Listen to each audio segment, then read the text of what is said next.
Assalamualaikum warahmatullahi wabarakatuh. Inilah bentuk-bentuk nikmat kubur. Telah dijelaskan bahwa para nabi, para syuhada dan kaum mukminin akan mendapatkan nikmat di alam kubur sesuai dengan iman dan amal syalih mereka. Mengenai apa saja dan bagaimana nikmat mereka dapatkan di alam kubur ini adalah perkara gaib yang seseorang tidak boleh berbicara kecuali berlandaskan pada dalil Al-Quran dan As-Sunnah yang syahih. Berikut ini beberapa bentuk nikmat kubur yang disebutkan dalam Al-Quran dan hadits-hadits yang syahih. 1. Diberi tempat tidur yang berasal dari surga. 2. Diberi pakaian yang berasal dari surga. 3. Dibukakan pintu surga ketika di alam kubur, sehingga bisa merasakan keindahan, wangi serta sejuknya surga. 4. Diluaskan kuburnya. 5. Berbahagia dengan kabar gembira yang disampaikan kepadanya oleh malaikat. 6. Ditemani oleh amal syalihahnya yang berupa sosok yang bagus, wangi, dan menyejukkan hati. 6 hal tersebut berdasarkan hadits dari Al-Barra bin Azib radhiyallahu anhu yang panjang, bahwa Nabi Shallallahu Alaihi Wasallam bersabda, "Kami keluar bersama Nabi Shallallahu Alaihi Wasallam untuk mengiringi jenazah seorang lelaki Ansyar. Kami pun sampai di pemakaman. Ketika jenazah telah dikuburkan, Rasulullah Shallallahu Alaihi Wasallam duduk dan kami pun duduk di sekitar beliau. Kami diam seolah-olah di kepala kami ada burung-burung. Tangan beliau membawa dahan yang beliau pukulkan ke tanah. Beliau menengadahkan kepalanya sambil berkata, 'Mintalah perlindungan kepada Allah dari azab kubur.'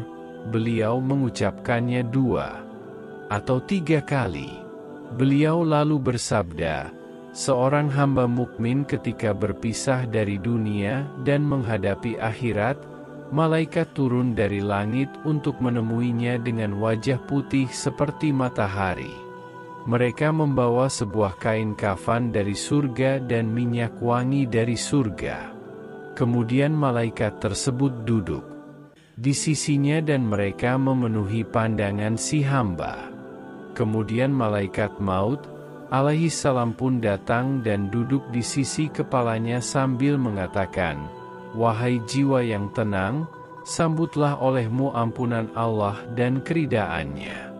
Nabi melanjutkan, lantas ruh dari mayit tersebut keluar sebagaimana tetesan air mengalir dari mulut kendi hingga sang malaikat selesai mencabutnya dari badannya. Ketika sang malaikat mencabut ruh, ia tidak melepaskan sedikit pun ruh tersebut dari tangannya walau sekejap mata pun, hingga ia selesai mencabutnya. Kemudian ruh dimasukkan ke dalam kain kafan dan minyak wangi tersebut. Maka si mayit meninggal dunia dengan aroma minyak wangi yang paling harum yang ada di muka bumi. Nabi melanjutkan, malaikat tersebut pun membawa naik ruh itu ke langit.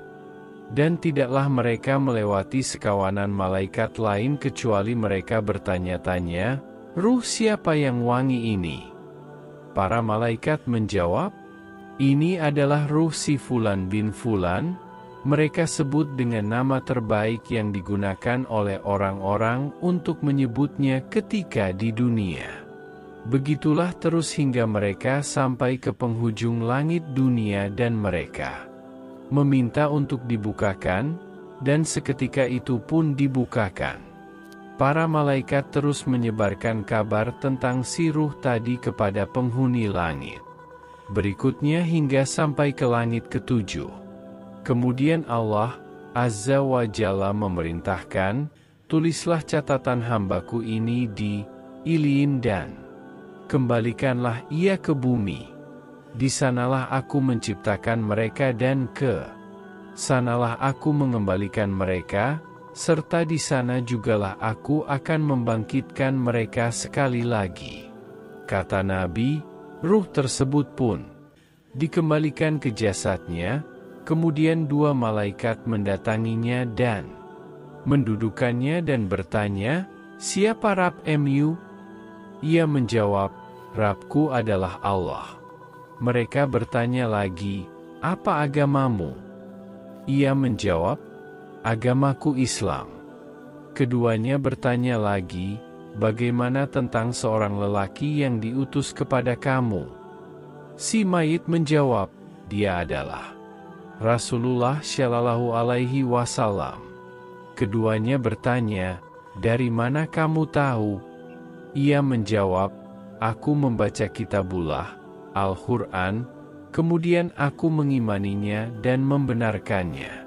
Seketika itu terdengar seruan dari langit, "Hambaku berkata jujur. Hamparkanlah tempat tidur dari surga baginya dan berilah ia pakaian dari surga, dan bukakanlah pintu surga baginya." Nabi melanjutkan, "Hamba itu pun dapat mencium harum dan wangi surga, dan kuburannya diperluas sejauh mata memandang." Lantas ia pun didatangi oleh sesosok laki-laki berwajah tampan, pakaiannya indah, dan wanginya harum. Malaikat berkata kepada ruh tersebut, "Bergembiralah dengan kabar gembira yang telah dijanjikan kepadamu. Inilah hari yang dijanjikan untukmu." Si mayit bertanya kepada sosok laki-laki tadi, "Siapa engkau?" "Wajahmu adalah wajah yang mendatangkan kebaikan." Si laki-laki tampan menjawab, "Aku adalah amalan salihmu." Kemudian ruh tadi pun berkata, "Ya Rab, segerakanlah hari kiamat, sehingga aku bisa kembali menemui keluargaku dan hartaku." 7. Diterangi kuburnya. 8. Tidur seperti malam pengantin. Dua hal ini berdasarkan hadits dari Abu Hurairah radhiyallahu anhu, bahwa Rasulullah Shallallahu Alaihi Wasallam bersabda, "Ketika salah seorang dari kalian dikuburkan, maka akan datang kepadanya dua malaikat yang hitam dan bermata biru. Yang satu bernama Munkar dan yang lainnya bernama Nakir. Keduanya bertanya, 'Apa pendapatmu mengenai lelaki ini, yaitu Rasulullah?' Si mayit menjawab sebagaimana yang pernah dikatakan dahulu, ketika hidup, dia adalah hamba Allah dan Rasul-Nya. Aku bersaksi bahwa tidak ada ilah yang berhak disembah selain Allah dan Muhammad Shallallahu Alaihi Wasallam adalah hamba Allah dan Rasul-Nya." Keduanya berkata, "Kami sudah mengetahui bahwa kamu akan mengucapkan demikian." Kemudian kuburnya dilapangkan seluas 70 hasta dikali 70 hasta. Lalu diterangi kuburnya, dan dikatakan kepadanya, "Tidurlah." Namun si mayit berkata, "Biarkanlah aku kembali kepada keluargaku untuk mengabarkan kepada mereka." Kedua malaikat berkata, "Tidurlah seperti tidur di malam pengantin, yang seseorang tidak dibangunkan kecuali oleh orang yang paling dia cintai, hingga Allah membangkitkannya dari tempat tidurnya tersebut." Adapun mayit orang munafik akan menjawab pertanyaan dengan berkata, "Aku pernah mendengar orang-orang mengatakan sesuatu, lalu aku sekedar ikut mengatakannya. Aku tidak tahu." Kedua malaikat berkata, "Kami sudah tahu mengatakan demikian." Lalu dikatakan kepada bumi, "Himpitanlah dia." Lantas bumi pun menghimpitnya hingga tulang-tulangnya hancur. Dan dia terus diazab di dalamnya hingga Allah membangkitkan dari tempat tidurnya.